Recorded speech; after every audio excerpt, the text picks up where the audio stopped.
Waiting for rescue, survivors can't wait idly. Sayoshu suggested an idea.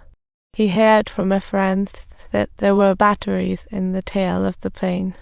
After climbing for hours, he grew exhausted and discovered a terrifying fact. From up high, he couldn't see the plane at all. Just when everyone was sighing, a loud rumble of an avalanche suddenly echoed nearby. For safety's sake, the battery search was called off. They had been stuck for 6 days and had shared the last few cracker crumbs the night before. Sayoshu crossed the snow to a rock, dug out black stuff, tasted it, spat it out due to its awfulness. Dizzy with hunger, he ate the frozen clump from his leg. It was the 7th day of being trapped, and some people were starting to think about the corpses. Their faces were as dry as crackers, showing hunger and fear. When night fell, they huddled together, trying to find warmth from each other. In this extreme environment, their morals and humanity faced unprecedented challenges. Carlos' eyes revealed a resolute intensity as he spoke with a low but steady voice, presenting a proposal that made everyone uneasy. If necessary to survive, they might have to resort to eating their deceased companions. This idea echoed back in the cold wind like a heavy hammer, striking everyone's hearts. Marcelo's reaction, his face twisted while fear and anger sparked in his eyes. He couldn't accept such a morally outrageous suggestion. He trembled as he tried to argue back, but couldn't find. Some likened it to organ donation, but Sayoshu noted consent from families needed. Where to find them now? On the brink of this decision, every face was etched with pain and struggle. Some began to roll cigarettes, their eyes conveying unspeakable agony, their hearts trembling in the face of this chilling. Other people silently weighed their options, their eyes flickering with a desire to survive and a struggle with their morals. Throughout the night, this heavy atmosphere surrounded them, with each person internally battling. Their breath froze into frost in cold air, spirits fragile and broken under survival's test. Not just hunger for food, but a deep quest into humanity, morality, and survival instinct. On day 8, Kokonikli wrote to his parents from a breathtakingly beautiful mountain-surrounded spot with a distant ice cave. 27 survived, but Nendo's sister died today. They longed to see their families again. By the 9th day, someone spoke up. Some survivors finally made the extreme choice under unbearable hunger and survival pressure, quietly cutting into the bodies of their deceased companions in a hidden corner. The act was so secretive that others couldn't see it, reducing psychological pressure and impact. Though this went against their moral beliefs, faced with life or death choices, they had to set aside those concerns.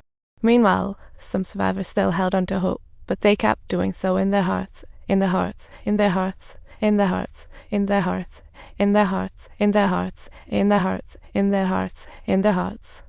Gazing skyward, they sought rescue signs, eyes filled with hope and despair, mourning and shocked by companions' extreme choices. Then someone discovered a radio. Even though it was completely broken, they were still thinking of fixing it, hoping to hear some rescue news. But when the radio finally worked, the news was utterly despairing. Within the designated 10 days, 17 planes conducted 66 search and rescue missions without any success. The search operations would restart next year, hoping the melting snow would make it easier to find the remains. According to prior experience, there had never been a survivor found in any of the 34 incidents in the Andes. The survivors, who once held on to a glimmer of hope, were now plunged. At this moment, Marcelo's voice arose again, filled with sorrow and guilt.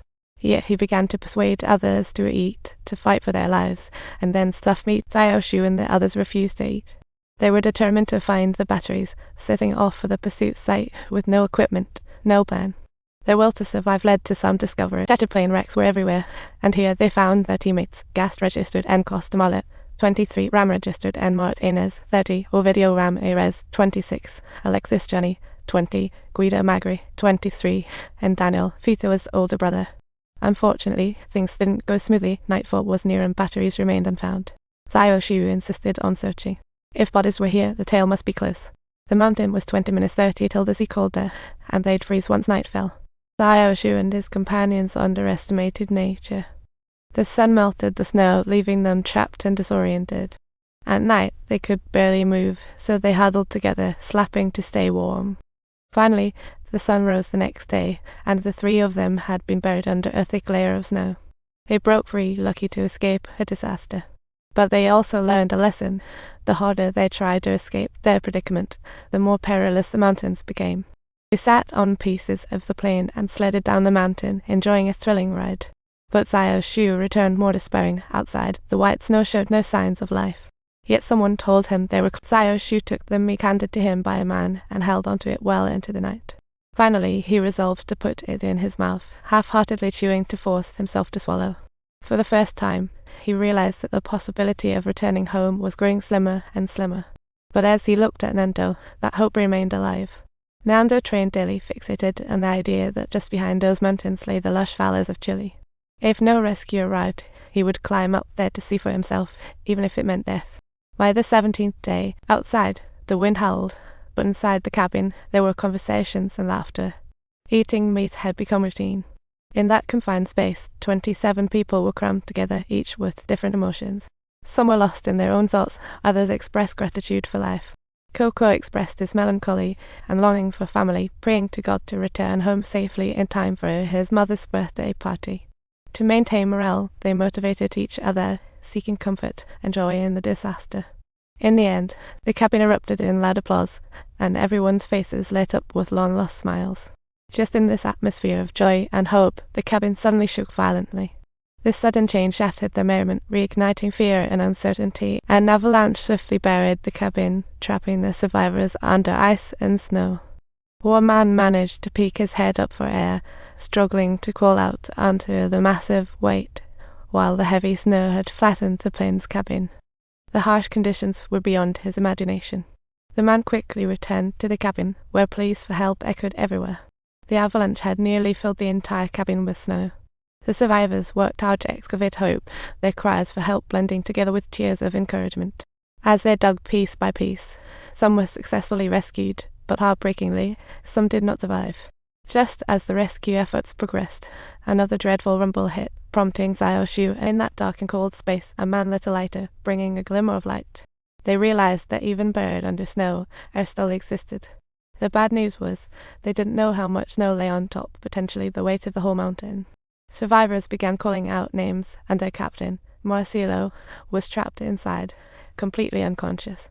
Perhaps this was a form of relief for them. For 17 days, they had been waiting for this moment of peace. The living could only pray together, and fortunately, they could still see light shining through, indicating they weren't buried too deeply. Yet the sudden avalanche took the lives of 8 survivors.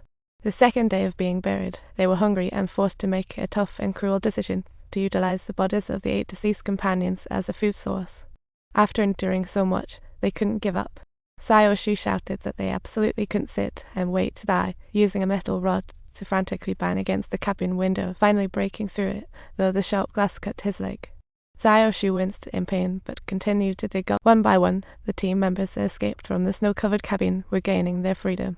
They jubilantly celebrated their survival, shouting and cheering. They sat in the snow, basking in the essence of nature, having snowball fights like children, releasing their inner joy and freedom.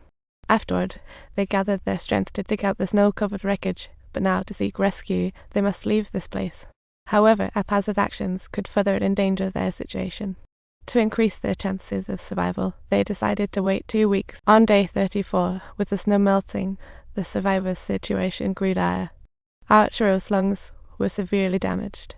Xiao Shu and Roberto tried to save him, but no one could breathe for him. Arturo died at 21. By day 36, 4 survivors volunteered to head towards Argentina, dressing in layers against the cold. Soon after, Xiao Shu fell. Upon waking, he found his wound infected, forcing the team to turn back. Since no one could carry Xiao Shu further, he decided to return alone while the others pressed on. Luckily, Nando returned with good news. After walking east for over 3 hours, they found the plane's tail behind a hill, flung there by the explosion. There were suitcases, clean jackets, liquor, cigarettes, and chocolates. Xiao Shu wanted to eat right away, but Nando opened the treats for him. The 3 spent the night outside, aware of the risks.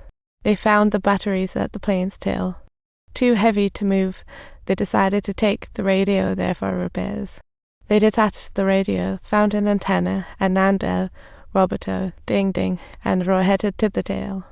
Weak, Roy doubted the radio would work but risked it anyway. They prepared for the worst. If the radio failed, they'd head east for rescue. Roy fixed the light, but the radio didn't work. Others were in poor condition, too.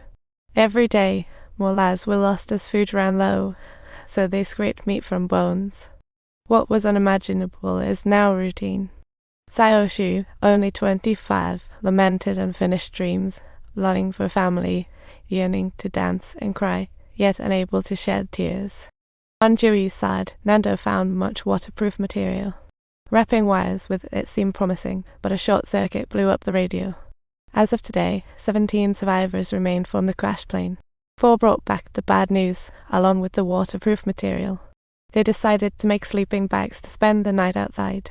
Meanwhile, they heard on the radio that Flight 571 had been missing for 58 days, and the Air Force was sending a C-47 to continue the search in the Andes. Despite the restarted rescue, the team held no hope, continuing to sew sleeping bags, determined to seek hope outside the mountains. Weather was particularly clear that day. Ding Ding insisted on taking photos of everyone with his camera to document their current lives, without thinking of whom to show them to, or leaving them for family. Or for those remembering them, if they see the pics one day, the team members will come alive in their dreams. Sayoshu, aware that his time was running out, told Nando that he would be happy to know that his teammates could survive. Shortly after, 25-year-old Sayoshu passed away. Numoto Tokori died on Deck 11, 1972, with his last words in hand, reading, "Greatest love is sacrificing life for a friend." Sayoshu's words empowered survivors. The team packed meat, ready to depart tomorrow. On day 61, we headed west to Chile, seeking survival hope in the vast Andes. Every step challenged life's limits. They found shelter, set up sleeping bags, and curled up through icy nights. In such dire straits, even the beautiful scenery of the mountains was shrouded in shadows of death. Nando believed that the Andes could not extend. Snow will stop. By crossing a valley, they'll reach their destination. Yet food lasts only a week, and every choice in such extremes is risky. The choice between staying in the plane wreckage to wait or continuing forward could mean the difference between life and death. Ultimately, Nando and Roberto pressed on, while the other returned to the wreck so food could sustain them longer. On their way, they saw brown peaks and snowless areas, boosting their hopes. Remaining food would last 10 days.